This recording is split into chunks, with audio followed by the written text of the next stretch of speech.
आणि यानंतर वळूयात पुढच्या बातमीकडे। बातमी आहे पूजा खेडकर आणि तिच्या कुटुंबियांच्या संदर्भातली। पूजा खेडकर आणि तिचं कुटुंबीय सातत्यानं चर्चेत असतं आणि हे कुटुंब पुन्हा एकदा चर्चेत आलेलं आहे, ते म्हणजे एका नवी मुंबईतल्या प्रकारामुळे। नवी मुंबईत अपहरण झालेला ट्रक हेल्पर प्रल्हाद कुमार पुण्यात पूजा खेडकरच्या घरात आढळला। या प्रकरणात नवीन अपडेट समोर आली। अपहरण करण्यात पूजाचे वडील दिलीप खेडकर सहभागी आहेत। या दिलीप खेडकरला पळण्यात मनोरमानं मदत केल्याचा आरोप आहे। दरम्यान या प्रकरणी चौकशी करण्यासाठी आलेल्या पोलिसांच्या अंगावर मनोरमा खेडकरनं कुत्री सोडल्याचा दावा आहे। या प्रकरणी मनोरमावर आणखी एक गुन्हा दाखल करण्यात आला। दरम्यान पोलिसांनी खेडकरांच्या बंगल्यातील कर्मचाऱ्यांची चौकशी केली। दिलीप आणि मनोरमा दोघेही बंगल्यात फोन ठेवून हे फरार झाले।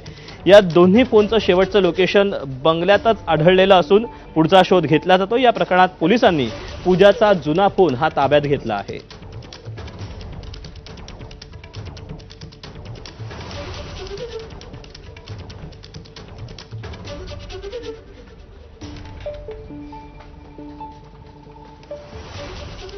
दरम्यान या सगळ्या पार्श्वभूमीवर नवी मुंबईतील पोलिसांनी काय नेमकी माहिती दिली ती आपण पाहूया। आम्ही कालपासून इथे आरोपीचा शोध घेत आहोत। आरोपीचे नाव निष्पन्न करण्याचं जे पुरावे मिळाले त्यावरून आरोपी निष्पन्न करायचं काम चालू आहे, तपास चालू आहे। काल सुद्धा पोलीस आले तेव्हा तपासात सहकार्य झालं नाही आणि तपासात अडथळा आणल्यामुळे चतुर्सिंगी पोलीस स्टेशनला गुन्हा दाखल करण्यात आला आहे। त्या गुन्ह्याचाही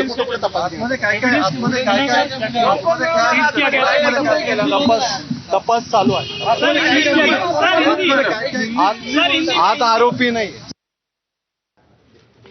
दरम्यान पूजा खेडकर आणि त्यांच्या कुटुंबियांसंदर्भातली एक महत्त्वाची माहिती समोर आलेली आहे। नुकसान भरपाई घेण्याच्या या सगळ्या प्रकारातून हा सगळा प्रकार घडल्याची माहिती पोलिसांनी दिलेली आहे, आपण पाहूया।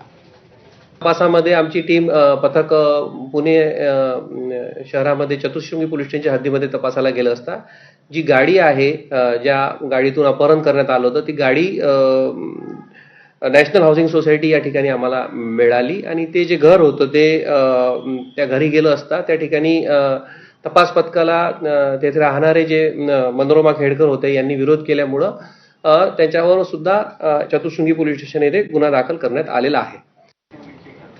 पुढच्या